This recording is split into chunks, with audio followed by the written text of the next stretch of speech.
এরই নাম আল্লাহর উপর ভরসা। এক লোক রাতে বাড়িতে এসে দেখেন তার সন্তানরা সবাই ঘুমিয়ে পড়েছে।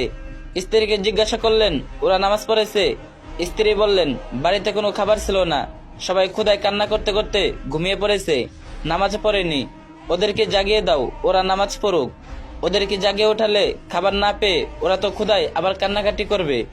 ওদেরকে জাগিয়ে দিতে বলেছি, জাগিয়ে দাও, আমার আদেশ পালন করো। তাদের রিজিকের দায়িত্ব আমার না, রিজিকের দায়িত্ব আল্লাহ তাআলার উপর। আল্লাহ তাআলা বলেছেন, তোমার পরিবারকে নামাজের আদেশ দাও এবং তার উপর অবিচল থাকো। আমি তোমার কাছে কোনো রিজিক চাই না, আমি তোমাদেরকে রিজিক দান করি। শুভ পরিণাম তো শুধুমাত্র মুক্তাদীদের জন্য। একথা শুনে স্ত্রী তৎক্ষণাৎ সন্তানদের জাগিয়ে নামাজে দাঁড় করিয়ে দিলেন। নামাজ শেষ করে যখন তারা উঠল, এমন সময় দরজার বাইরে থেকে সালামের আওয়াজ ভেসে আসলো। দরজা খুলে দেখলো এক লোক, তার কাঁধে অনেক খাবার।